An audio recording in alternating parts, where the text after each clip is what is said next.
উত্তরায় এক শিশুর নীরব আর্তনাদ আজ কাঁপিয়ে দিয়েছে পুরো নগরী। 11 বছর বয়সী শিশু গৃহকর্মী মোহনা, যে এখন মৃত্যুর সঙ্গে লড়ছে হাসপাতালের শয্যায়। শিশু নির্যাতনের অভিযোগে বাংলাদেশ বিমান ব্যবস্থাপনা পরিচালক মোহাম্মদ শফিকুর রহমান ও তার স্ত্রী বিথি সহ 4 জনকে আটক করেছে উত্তরা পশ্চিম থানা পুলিশ। আমার কুসুম পুরা দিছে, অনেক যন্ত্রণা দিছে, চুল ধরে টানছে, মারছে দইরা। আমার পুরো শরীরে যে দাগ কিভাবে? হাতে পুরা দিছে, পা মারছে, চুল ধরে টান দিছে, এখানে মারছে। তোমার হাতে কি প্লাস দিয়ে এরকম করছে আঙ্গুল? হ্যাঁ আঙ্গুল গুলো এরকম প্লাস দিয়ে করছে? হ্যাঁ। তুমি রাইতে চিল্লাও নাই? চিল্লাইছিলাম। কেউ যায় নাই? না কোনো লোক ছিল না? না। খাবার দিত তোমাকে না খাবার খালি বাথরুমে রাখতো। বাথরুমে আটকে রাখতো? হ্যাঁ। ভুক্তভোগী শিশুর বাবা মুস্তফার অভিযোগ, প্রায় 7 থেকে 8 মাস আগে উত্তরা 9 নম্বর সেক্টরের একটি বাসায় গৃহকর্মী হিসাবে কাজ দেওয়ার পর থেকেই শুরু হয় নির্যাতন। হয়েছি দুপুরবেলা, এখানে পৌঁছেছি 1টার সময়। ম্যাডামে ফোন দিলাম, ম্যাডাম বলতেছে আমি শপিং আসছি, আপনি গেড়ি থাকেন। পরে আমি গেড়ি দাঁড়া আছি, আধা ঘন্টা পরে ম্যাডাম বাড়ি ঢুকছে। ঢুকার পরে ম্যাডাম আমাকে কিছু কম বলেনি, সরাসরি উপরে উঠছে। তো উপরে ওঠার পরে মেয়েকে নিয়ে আসার আগে 11:30 একটা নিয়ে আসছে, আর না জোর দিয়া হাতে সাইন নিচ্ছে আমার। সাইন নেওয়ার পরে আমি চিন্তা করলাম এরকম তো কোনো ঘটনা করে না ম্যাডামে। দেখ, জোর জমানে সাইন নিয়েছে, আমি দিচ্ছি। দেওয়ার পরে মেয়েকে নিয়ে আসছে। মেয়ে দেখার পরে আমাকে, আমি নিজে কান্দে বলেছি আমার মেয়ের ছাড়া তো এরকম দিইনি। আর ম্যাডাম বলতেছে বাথরুমে পরে যেগুলো হয়েছে, বাথরুমে পরে যেগুলো হয়, বাথরুমে পরে খালি পরে যেগুলো হয়, এগুলো অবিশ্বাসী কথা। আপনার গরম চিনি অত্যাচার করছে, কাটছে, আবার সেলাই করছে। এটা যাক, আমি এটা সুস্থ একটা বিচার চাই, যে এরকম কোনো মেয়ের ইজ্জত নষ্ট না হয়।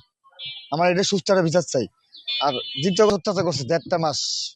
মেয়ে আমাকে কালকে আমার নিয়ে যাওয়ার পরে আব্বু আমি এখানে আর আমার মেয়ের অত্যাচার আমি আর সহ্য করতে পারলাম না। আমার মায়া হাঁ করতে পারে না, ভাত খাইব। গত 31 জানুয়ারি হঠাৎ করে ফোন করে মেয়েকে নিতে বলা হয়। বাসায় গিয়ে একটি সাদা কাগজে সই করানো হয় বাবাকে। রাতে মেয়েকে ফেরত পেয়ে তিনি দেখেন হাত জুড়ে কাটা ও সেলাইয়ের দাগ, শরীর জুড়ে পোড়া চিহ্ন, মুখে গুরুতর আঘাত।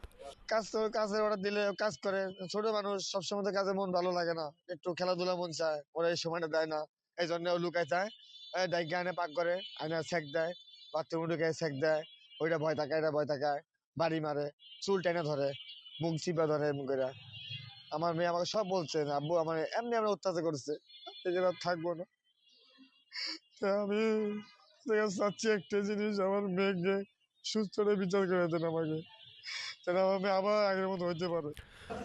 এমতো অবস্থায় গুরুতর আহত মোহনাকে ভর্তি করা হয়েছে গাজীপুরের শহীদ তাজউদ্দিন মেডিকেল কলেজ হাসপাতালে। চিকিৎসকের ভাষায় তার অবস্থা আশঙ্কাজনক।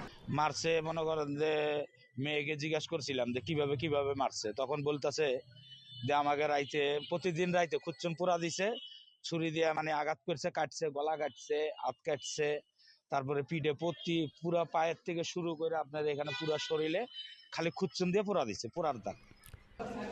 এই ঘটনায় উত্তরা পশ্চিম থানায় মামলা দায়ের করা হলে রাত 3টার দিকে অভিযান চালিয়ে অভিযুক্তদের গ্রেপ্তার করে পুলিশ।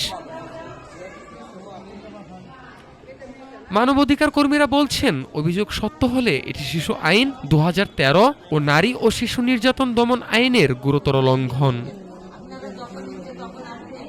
এক অসহায় বাবার একটাই দাবি, তার মেয়ের নির্যাতনের বিচার হোক, আর কোনো শিশুকে যেন এমন নরক পোহাতে না হয়। উত্তরা থেকে নাজমুল ইসলামের তথ্যচিত্রে, ঢাকা টুডে।